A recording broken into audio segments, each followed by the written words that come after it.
generation of children who are going to have a shorter life expectancy. Hey, hello, superstars. Of our children right now. What is going on here? It's not only health, it's about survival and well-being of the United States as a nation. You don't crave broccoli, and our generation has grown up craving a Big Mac. I'm going to think that there's something better for me. Unless we're able to control this epidemic, we're going to have an abundance of chronic disease. All of us have to be part of the solution to reduce obesity. The weight of the nation is out of control, but we can fix that. We don't now take this as a really urgent national priority. We are all going to pay a really serious price. Obesity will crush the United States Move your mic over. in oblivion. And ready and go. Good morning, Stuart, Florida. Good morning, Treasure Coast. And good morning, the world. My name is Dr. Tred Rissacker, and I'm here with a message of healing, a message of hope, and a message of information that you can use today, right now, after you hear this program, to feel better, to look better, to have more vitality, more energy, to sleep better, and to just have a better experience as a human here on this world, in this world. I am a firm believer that health and wealth are equal. You can't have wealth without health, and it's hard to have, wealth without health. And too many of us, or too many of you,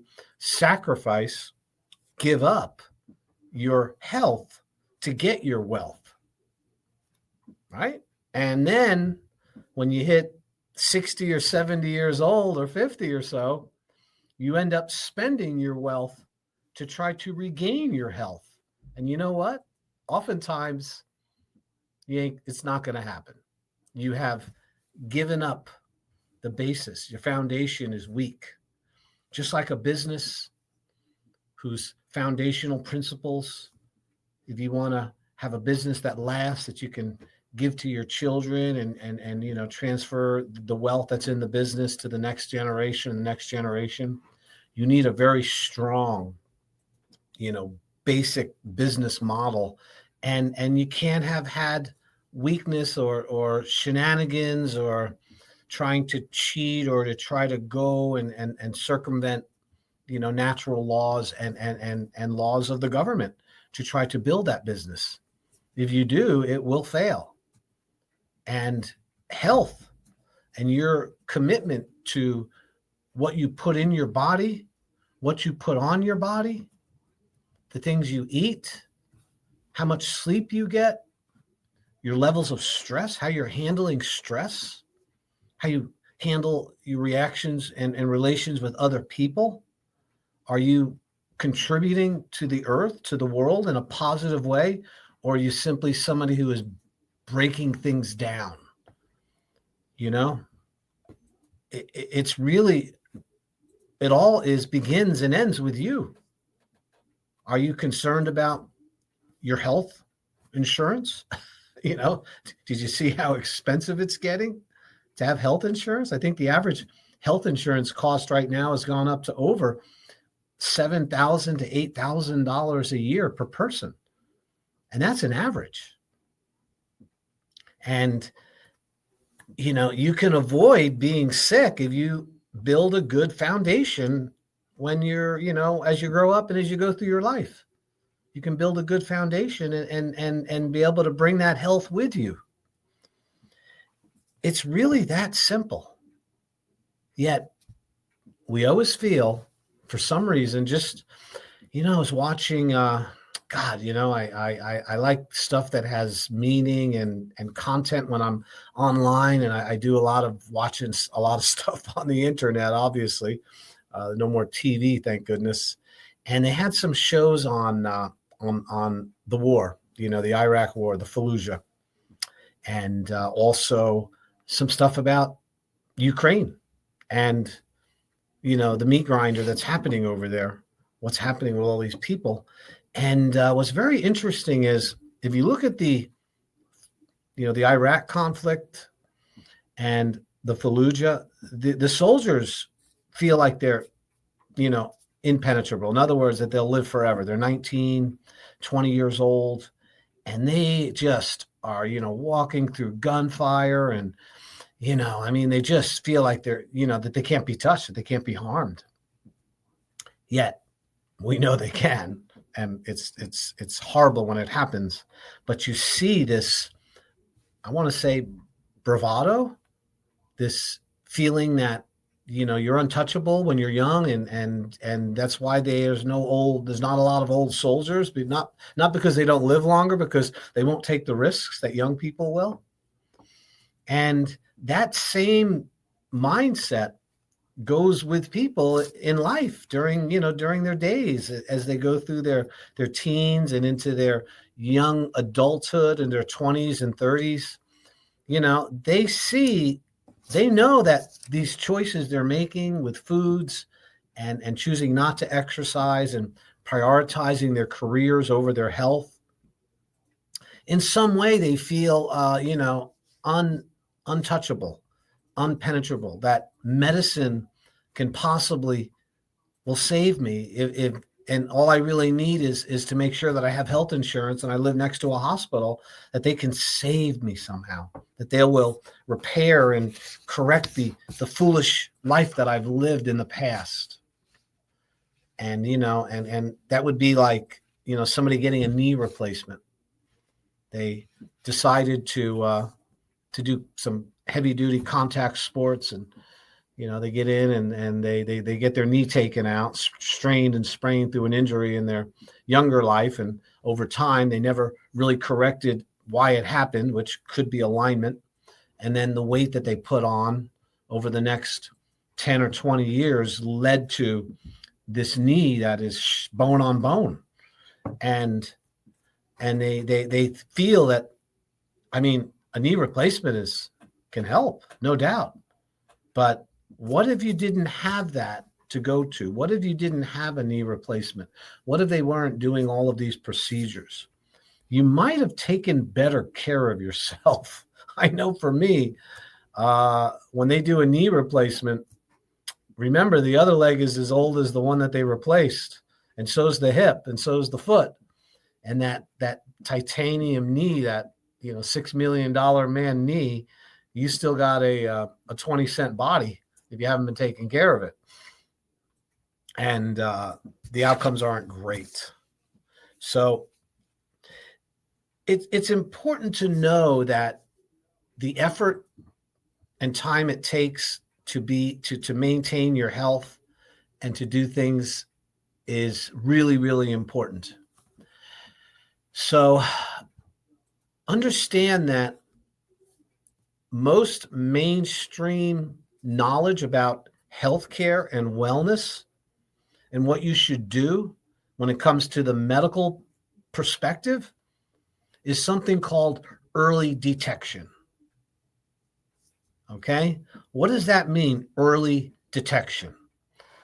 In other words, you need to get imaging, you need to get x-rays, you need to get colonoscopies, you need to get ultrasound imaging, you need to get your blood work done regularly, you need to get screened for lung cancer, for papillomavirus problems, screenings and examinations. And that is called early detection. That is not healthcare. That's telling you early to try to catch something early enough that you can avoid, the repercussions of a long chronic problem. Now, early detection is important. Don't get me wrong, you guys. All right. I'm not telling you to not get things tested. However, that should not be your form of health care or wellness care or life choices. To wait for, to see if you have a disease and then do you're pretty much done. Rarely can they correct the disease that they find with this early detection. And of course it's better than not looking at it at all. So, and I'm not just mentioning this, I do have some statistics on this.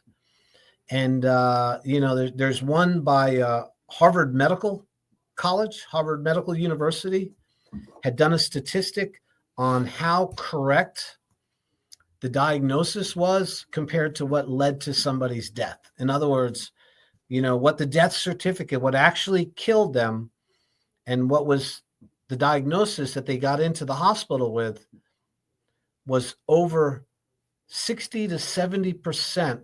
The diagnosis that the hospital derived was not what actually killed them. The diagnosis, in other words, the problem that really led to their demise was not what was originally on the records. In other words, diagnostically, they failed to identify the real problem.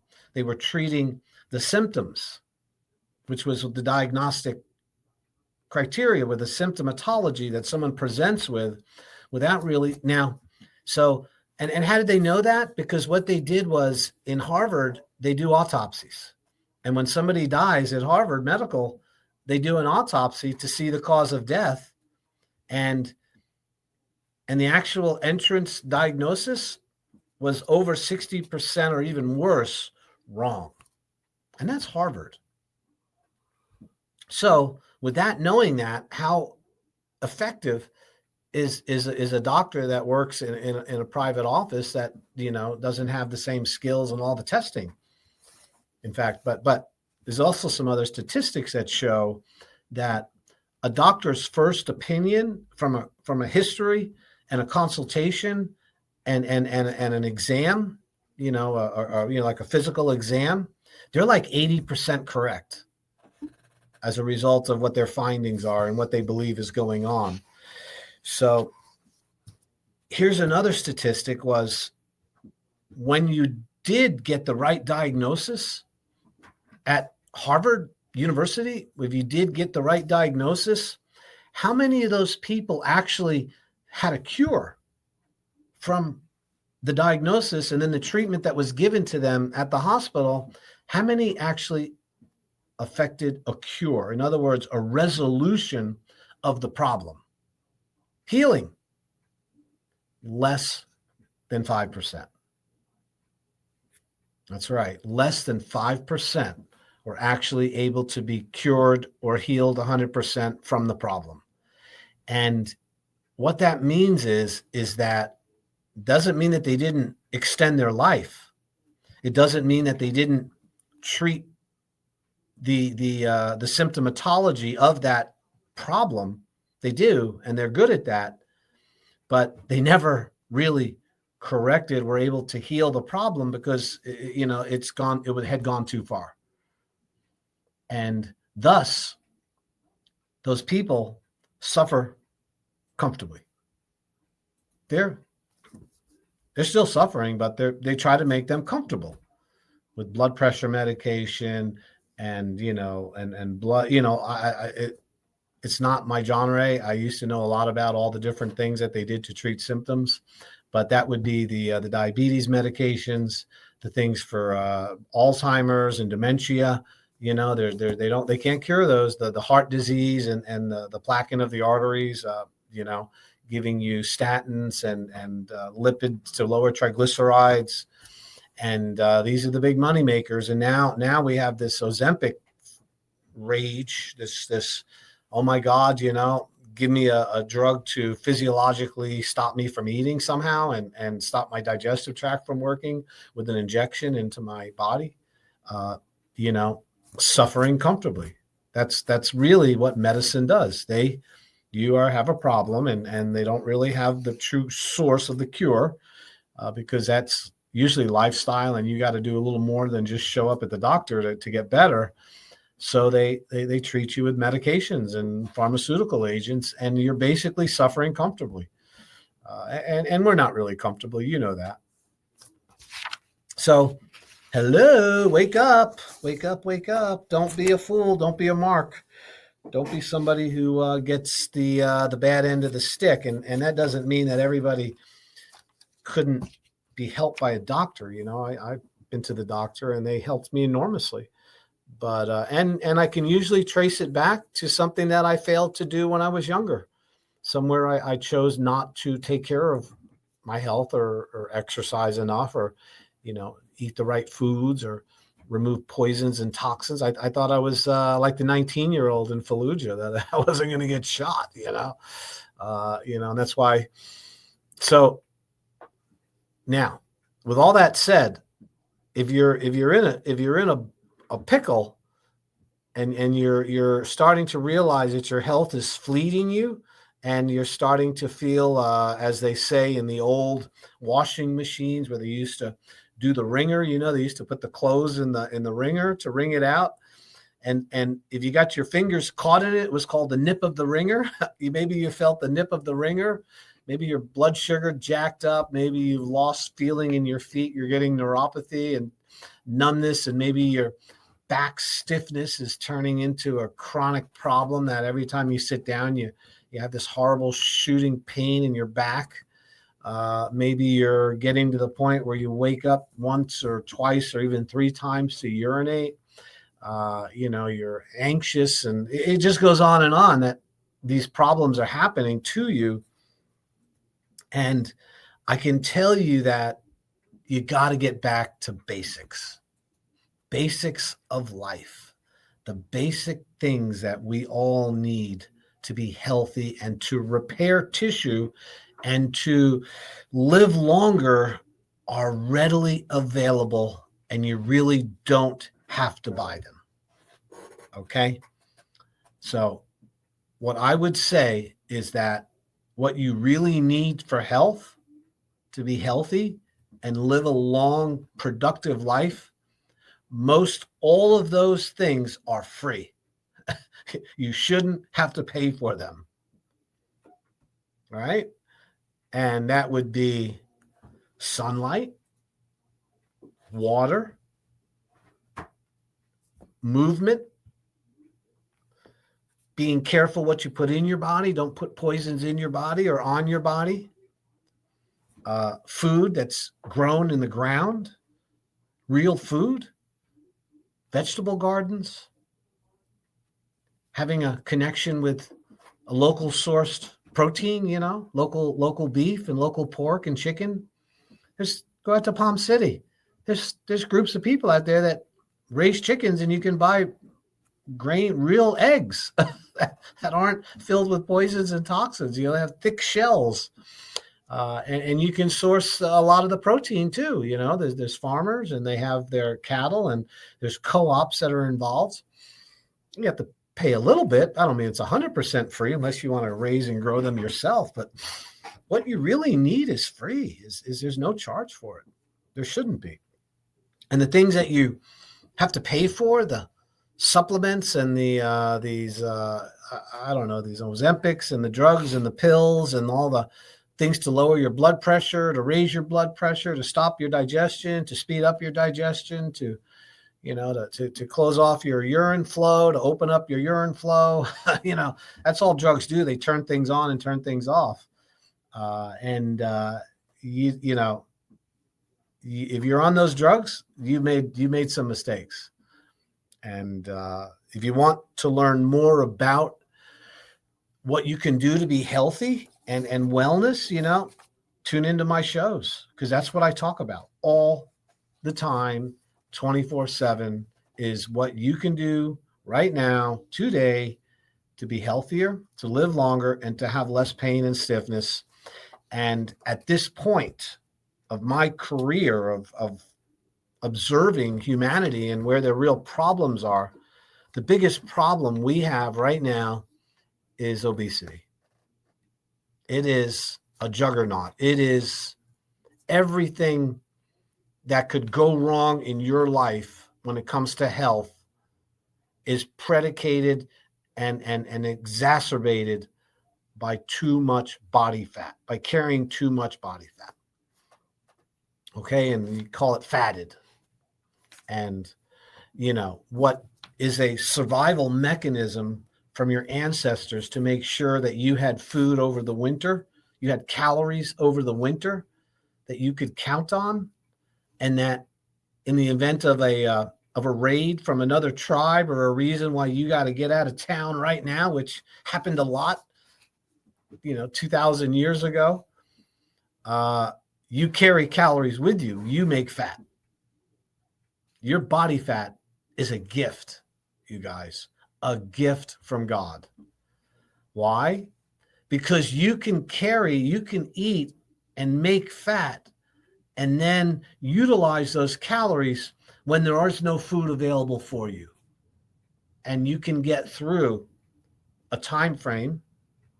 Maybe it's a month, maybe it's a year, maybe it's 2 years with very little food available. And then when you do see food, when you do have a chance to eat food, you can eat so much that you make fat above and beyond your needs for that day, that week, even that month. You can make 100 pounds of fat. You can make 3 pounds to 4 pounds of fat a day, people, just by overeating. It's true. You got to overeat 3,500 calories to make a pound of fat. Most people are eating, on average, 4,000 to 5,000 calories per day. That's the average American, how much food they're taking in calories. Now, of course, most of those calories are empty calories.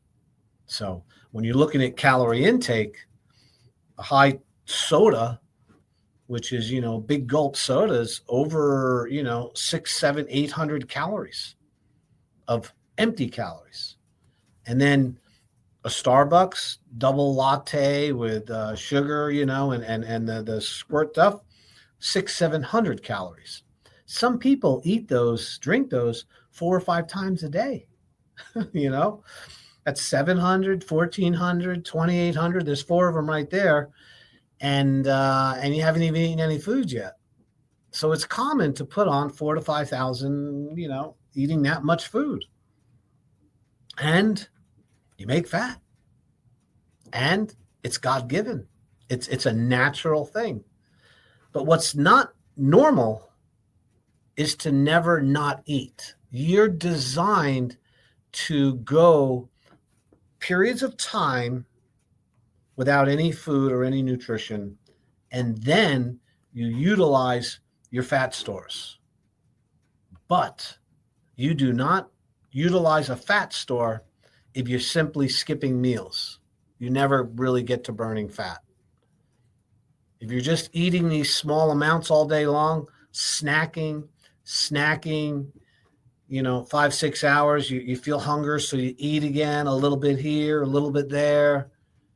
You're still not burning fat, you guys, because the body does not burn true body fat until you run out of carbohydrates, until you run out of glucose. And those carbohydrates are fruits and vegetables, and they make glycogen in the liver. The body stores that energy, that glucose, as glycogen. And glycogen is the stored form of glucose. And the body needs glycogen for instantaneous energy. The stress response utilizes glycogen and glucose to get you out of the fire, to get you away from saber-toothed tiger. You're at the watering hole. You're getting a little bit of water with your buddy, your caveman buddy, and a saber-toothed tiger jumps up and pounces on him and eats him in front of you. And he's got a friend. There's another tiger there also. Well, let me tell you, your body is not utilizing fat to get out of that situation, I promise you. Your bodily fat is stored away for after, when you don't have any food. That instant burst of muscular energy to get away from something comes from the body's stored glycogen in the liver. And it's set off by the adrenaline response, by the stress response. Adrenaline is produced by the adrenal gland when you have something that, scares you, or it's when you have stress. Adrenaline shoots into the bloodstream, and this causes a release of cortisol. Now, you've all heard about cortisol. Cortisol is the hormone your body produces to raise blood sugar, to get calories into the cells, into the bloodstream, so your body has the energy to run or to fight or to get away from whatever it is, muscular, and to think. Now, what's very interesting is that glucose, glycogen, flood lasts about 20 hours, less than a day. So if you were, if you were being chased, okay. So let's say the saber-toothed tiger ate your buddy and his buddy's chasing you, his mate, and you got to run like right now. The ability to get away and to run and to use your muscles and to hide and to fight is all being produced by the glycogen stores in your body for the first 20 hours or so. So 20 hours. And if you're extended past 20 hours, you're running for, they're not giving up. They're still chasing you. Those next 2 days, 3 days, 4 days, and 5 days, if you're not eating, that's when your fat starts to power your body. Not the day you missed a meal, you guys.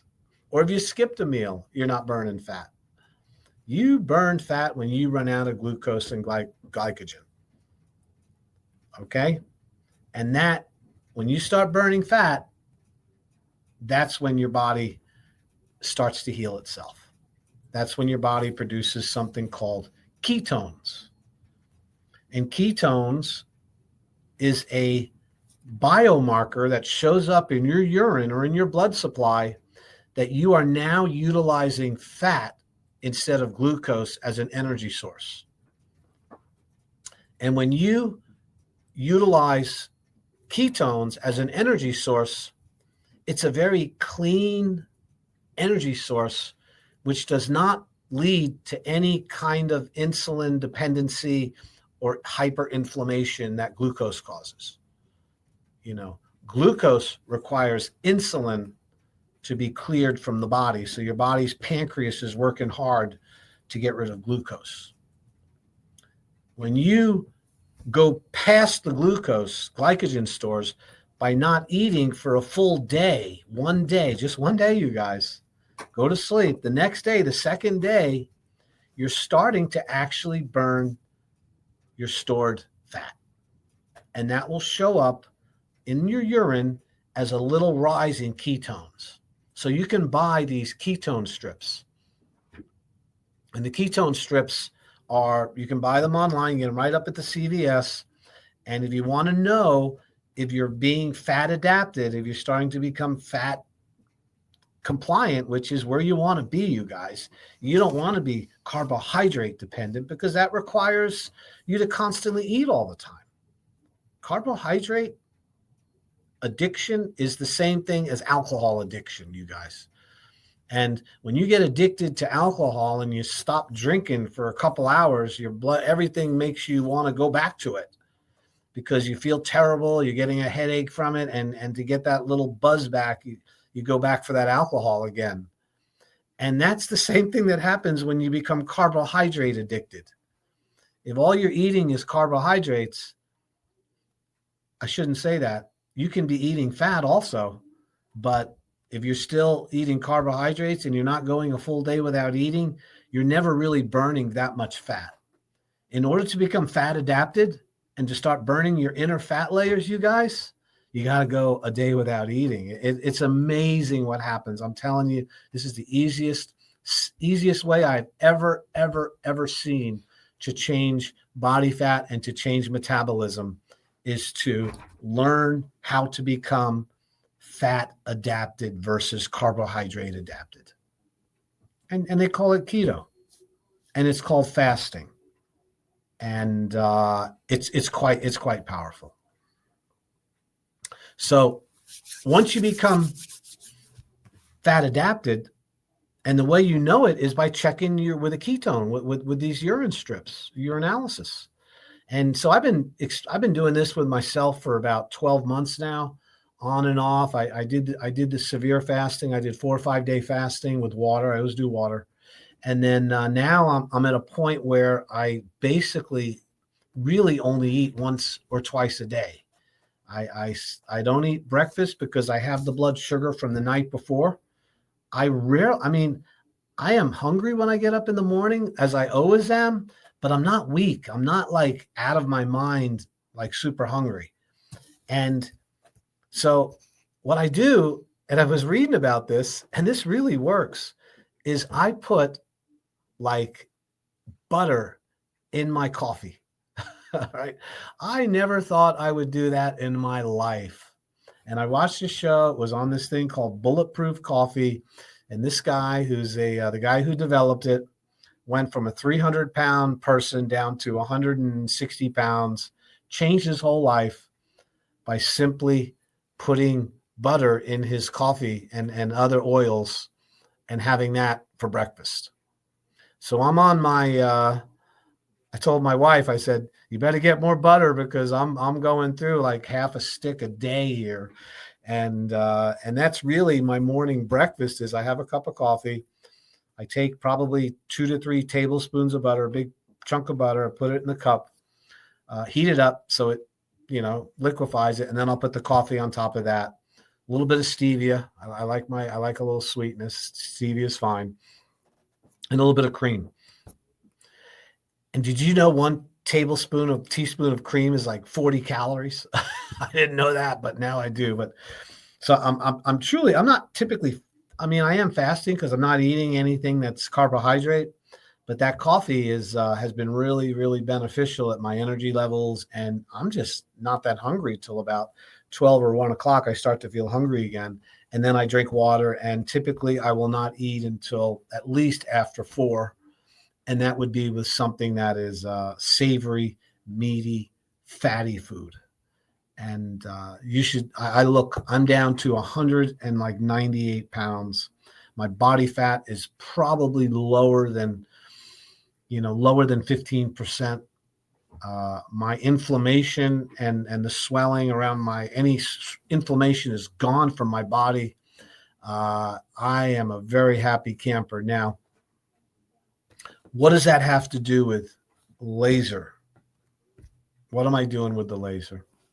So the red light laser, low-level laser, and red light therapy to treat body fat treats the subcutaneous fat.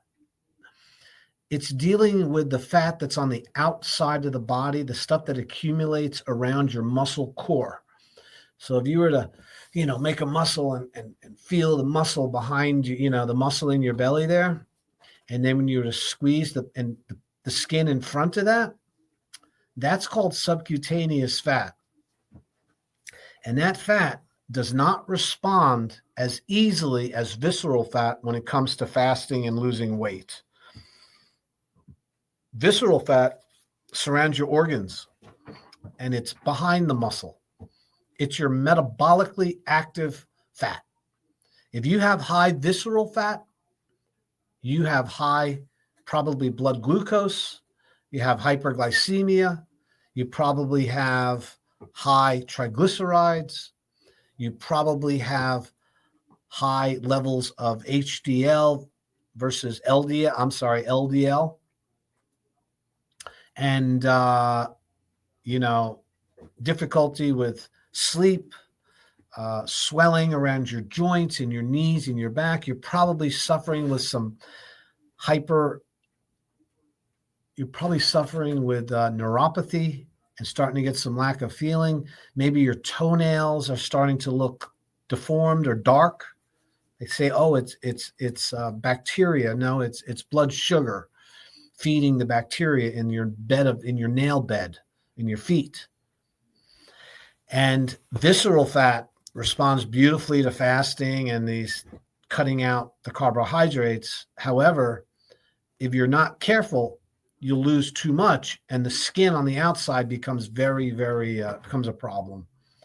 And low-level laser treats that subcutaneous fat which is accumulated.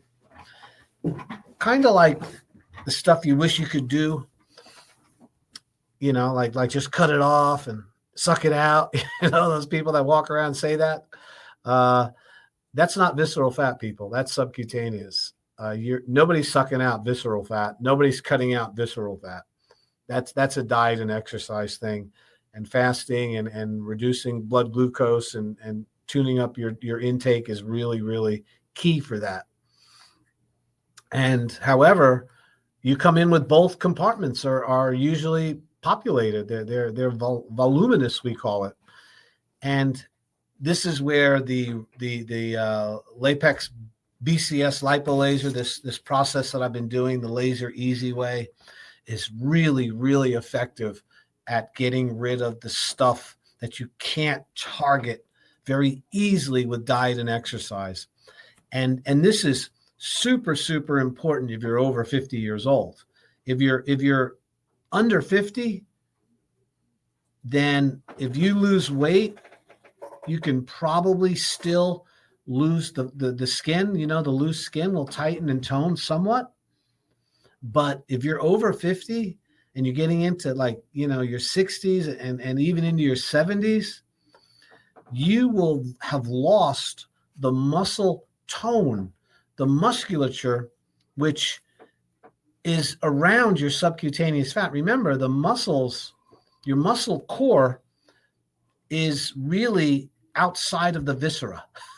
You know what I mean? In other words, if you were to open up somebody's intestines and cut through them and disembowel them, there's very little muscle around the organs. I mean, there's smooth muscle. It's too complicated to go into here. But those big skeletal muscles are just that, skeletal muscles. And those muscles are what give you definition. That's what makes you look good. You look good when you see that muscle tone and you see that ripple, that makes you look good. Well, once you hit 50 years old, actually, once you hit 40, you start to suffer something called sarcopenia. Sarco means Latin for muscle, and penia means smaller. So sarcopenia is a loss of muscle tone, gradual due to aging, getting older, and not because you're not exercising, not because you're not eating the right foods. Now, you can slow it down and you can, slow the process down and maintain muscle tone if you exercise like crazy. But most of you aren't doing that. So now you're 50, 60 years old. You finally figured out that these carbohydrates aren't serving you anymore. You're not drinking sodas anymore. You've got your Fitbit. You're going to the Pilates class. Maybe you're going to Crunch. We're there at Crunch all the time, by the way. We sign a lot of people from Crunch Fitness. They want that extra help. And even though you're doing 1,000 sit-ups and you ate 500 calories, that midriff, that midsection, it's not changing.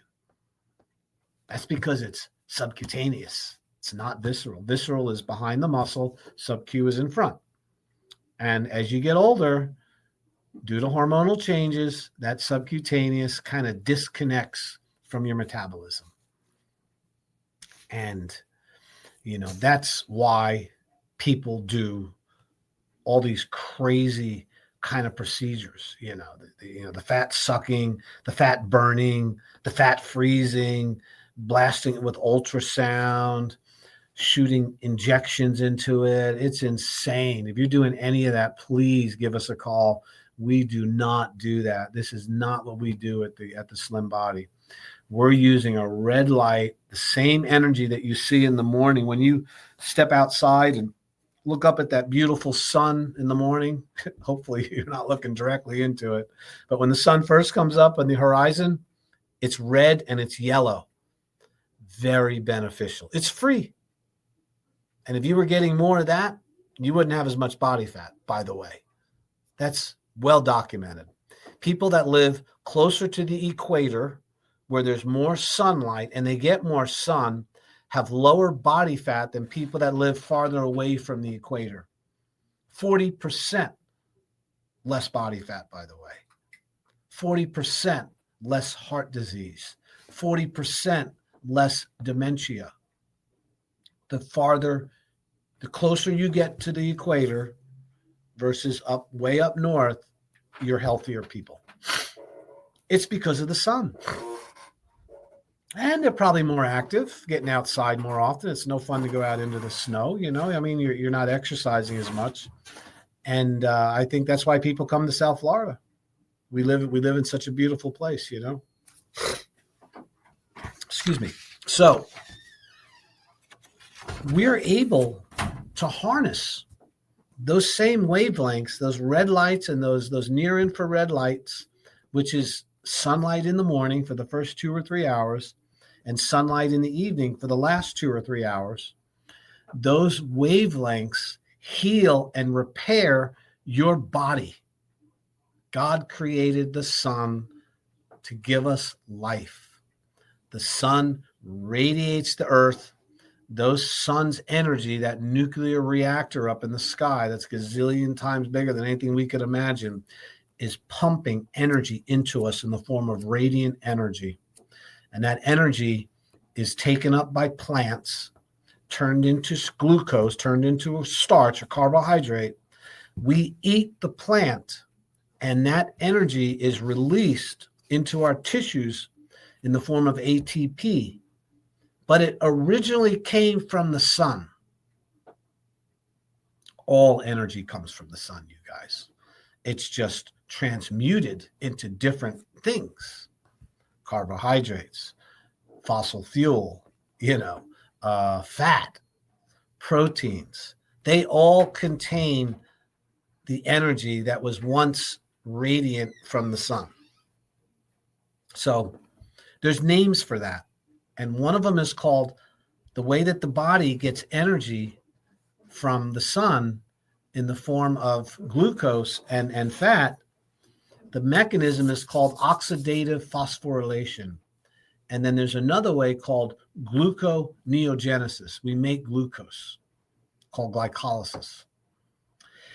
And for that reason, when you shine the sun on your body, when you allow the sunlight to hit your body has receptors called chromophores.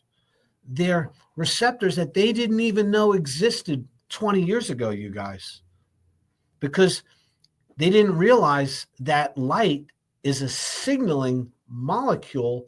Not only does it give you energy when you eat the plants and the food and the animals that ate the plants, they're giving you that energy.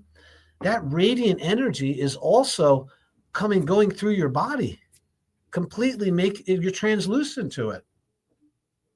I saw pictures of infrared light, and what they did was they took the scientist took his hand, and on the picture it looked for infrared penetration, and the infrared, which is invisible, by the way, you guys don't see infrared. You see red light. It's red. And then the next spectrum of the solar spectrum, which gives us light, is near infrared, infrared, far infrared, which are those saunas are far infrared. You don't see the light, but that's light. And then you get into UVA, UVB, and then you get into the higher levels of light. Okay. The only light that you see with your eyes is it shuts off at red. So you see the blues and the yellows and the greens and the purples, and then it gets into the red light, and then those next spectrums are invisible to your eyes. You can't see them. Yet they are what actually heals and penetrates to create a better homeostasis, a better system. Your body desperately needs that light charge every single day. We've been on the planet. I looked at the earliest humans that they found. 1.2 to 1.7 million years ago, they found humans that could walk upright and had large brains, which shows that they were evolving into what we are today, into humanity. And, they woke up to light. They came out of wherever it was and they had sunlight on them. And then they ate food, which was putting sunlight into them through the starches. And then, of course, they got the fats and the proteins from the animals that they were able to trap or kill or find. And then they would eat carbohydrates when they could grasp them in roots and tubules and shoots and little plants. And here's another really important factor. Your body handles proteins, carbohydrates, and fats better when you eat them on their own instead of mixing them together. When you take a slice of pizza, okay? All the food groups are in a piece of pizza. There's the carbohydrate, which would be the crust and some of the tomatoes. And then the protein would be if you had a little protein on it, like your meatball or your sausage. And then you had the fat, which is really the cheese. Okay, so you're getting all these food groups, but the problem is they're cooked. They're changed. They're denatured. They're devalued through the heating process and the combination of all of them together. So now you have something which is not as healthy than if you ate a piece of starch, a piece of protein, and a piece of fat separately. So try separating your meals. Have a piece, don't always have a starch and a potato and a meat, right? Just have a piece of meat with some fat. And then wait 2 or 3 hours. And then have a carbohydrate, have a salad. But what's happening is, since everything is mixed together, it changes the quality of the food and it loses some of that life energy. Everything that you need to be healthy is free. It really is. You can go out and sit in the red light if you like every morning like I do. I'm going to post a picture I took a picture this morning in my mirror as I was getting ready to come in. And you know what? I'm old. I'm 64. You know that picture of Robert Kennedy where it shows him all fit looking? That's what my picture looked like. I was like, oh my God. And if you had seen me 10 years ago, you wouldn't recognize me. It's called the Slim Body Laser Spa. We're located in Stewart on East Ocean Boulevard. I love talking about this stuff. If you come in there and you want to come in for a consultation, I will provide you with a complete explanation of what we do. I'll demonstrate the machine so you can see it and you can touch it. I'll turn it on. You can feel it. I will show you before and after pictures of real people. I will let you read testimonials. I will perform, if you would like, a body fat analysis called the body impedance analysis. Checks your BMI, meaning how much of your body is now fat. I did a BMI on a really beautiful person. Everybody's beautiful. She's exceptionally beautiful. And she was 56 years old, weighed about 128 pounds, maybe 130, and she was 5'4". Now, height-wise, that's a little, at 140, at that much, that's definitely going to have some high body fat. Well, when I did the examination with the body impedance, which is it's electro, like an EKG tab you put on somebody's foot, and then the other tab goes on the back of their right hand, and then they sit back and it passes a very mild current, like a D battery, through your body, and electricity travels faster and slower depending on how much water content you have. And since fat holds a lot of water, if you have a lot of fat content, you're going to have a very different number when it comes to how quickly the electricity passes through your body. And that gives us your body fat number based on an algorithm of a whole bunch of people. Kind of complicated, but when I got her body fat, it was 54%. Now, you don't have to be a rocket scientist or understand health and wellness or be a doctor at the Cleveland Clinic to know that if you're 58 years old and you're carrying around 54% of your weight as body fat, you got problems. And if you had looked at her, she did not look like a bean, like you see these really morbidly obese people. It was, I called it thin on the outside, fat on the inside, Topi. You will never know that unless you come in and get a BIA with us. So Dr. Rissacker, we're on East Ocean Boulevard, Dr. Treds, Slim Body Laser Spa. Go Google, go on your little Siri phone and say, Dr. Tred, Slim Body. It'll come up with my name, my phone numbers, everything you need to get in touch with us. Consultations are always free because I don't want any reason for you not to come in and see what we do. 15 seconds. So I highly suggest it. And I just want to say thank you to all the people that listen and tune in and comment here as I'm sitting here. I'm sorry I can't comment back to you, but we'll see you soon, and have a great week. All right. Bye-bye.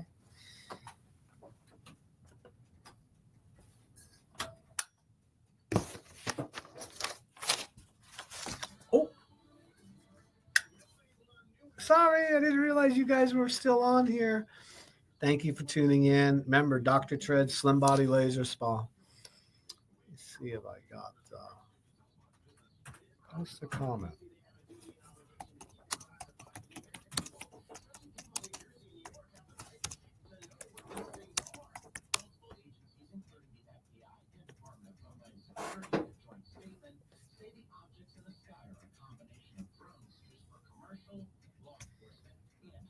Yeah, there we go.